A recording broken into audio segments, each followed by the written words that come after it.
It's very difficult to sort out from what now 40 odd years of attending the Turner Sims, just which memorable occasions, I should talk about. But let's start very near the beginning, when something happened which unfortunately had to stop because of financial and other matters. But we used to have a regular visit from the Chelsea Opera Group on Sunday afternoons. And they would come and do a concert, normally with an opera, either a full length or a short opera as part of the features. And they came on 3 or 4 occasions, perhaps even more, 4 or 5, and introduced us to a lot of very fine young artists, and one especially fine young conductor, Mark Elder, now Sir Mark, who came and conducted Janáček's Yennefer and Tchaikovsky's Mazeppa. But the concert which left the biggest impression on me was one which was purely Ravel, where they did the L'Enfant et le Sortilège in the first part. And then the second was a complete performance of Daphnis and Chloe by Ravel, the ballet. Now, we didn't have any dancers, but we did have this very large orchestra which they bring down, about 50 or 60 in the orchestra, and he wrote percussion parts for about 13 different instruments in Daphnis and Chloe. So they had to cram on the stage, and you also had a full chorus of about 50 or 60 who were amateurs, of course. That's why we could afford them, because the prices are rather staggering. The top price was 80p, and then there were seats at 60p, and the ones at 40p. I can't remember which were considered just to be the 40p ones. But what one remembers about him most of all was at the end. There's this terrific bacchanal with the orchestra going full tilt, the chorus going full tilt. And one wondered, since this was in the first few years of the Turner Sims, whether the roof would actually stay on. But it was this enormous, great noise, which one remembers, something which you won't hear again, I imagine.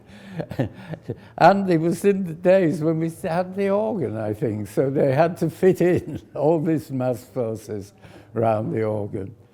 Thinking of Ravel, another memory, we've had some marvelous pianists over the time, and it's been marvelous to learn Beethoven as played by Brendel and to see how Paul Lewis developed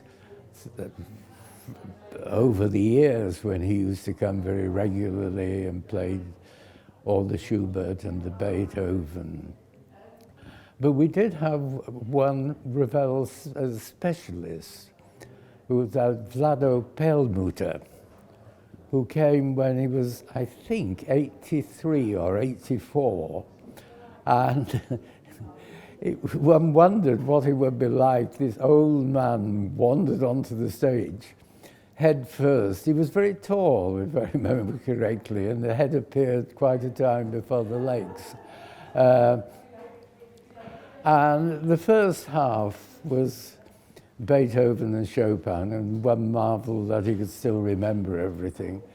But the second half was Ravel, and he'd been a pupil of Ravel's. So you were getting everything at first hand from him. And it was a remarkable performance that an 80-odd-year-old could still play like that. As I say, one could just go on for ages about the different things. Something I liked very much in the way it built up was having these artists who were associated with the Turner Sims either for a year or even longer. I think the first one, actually the first associated artist, won't call that, he was the Allegri Quartet, who used to come and give concerts on Mondays, Wednesdays and Fridays of the same week.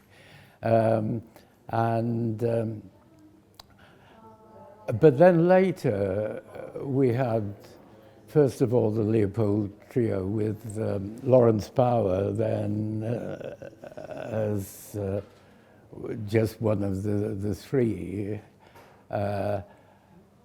And then with the Elias Quartet. And again, it's so nice to see if someone stays for a few years, especially young artists, to watch their development over the time.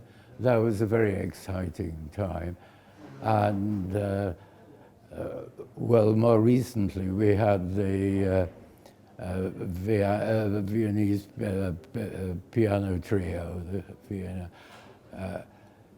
where as a Yorkshireman the great thing was that you were hearing the concert here for about half the price you'd have to pay to hear it the following week in the Vienna Concert House. But it was also marvelous music as well as a bargain. And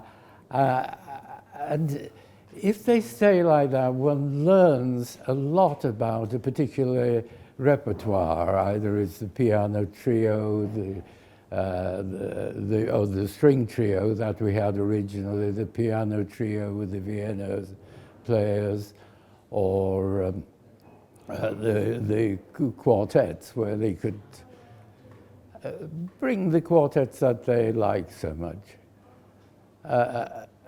There are other great standouts for me. I'm very keen on Lieder, and so it was marvelous to hear the three Schubert song cycles sung by Christopher Maltman. Now a leading baritone in all the opera houses in the world, far removed from the singer that we heard 20 years ago. And it was nice to hear Roderick Williams now. But also, we think about the concert in the evening, but we have these marvelous lunchtime concerts.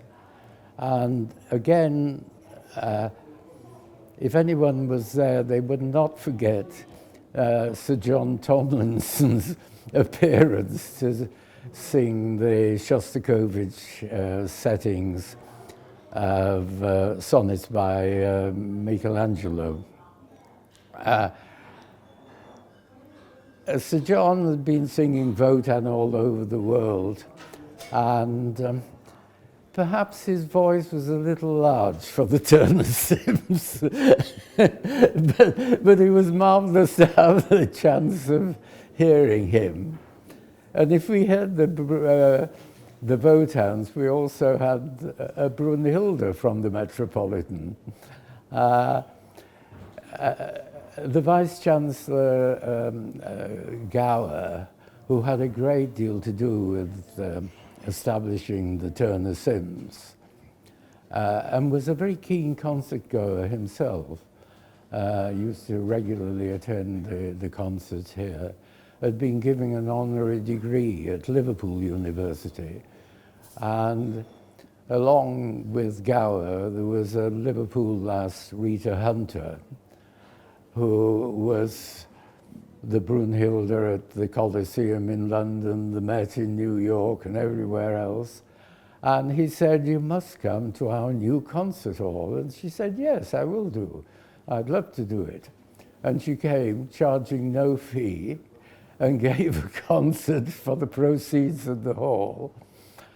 And in a strange way, her voice didn't have that vibrato of Tomlinson's, and fitted very nicely into the hall.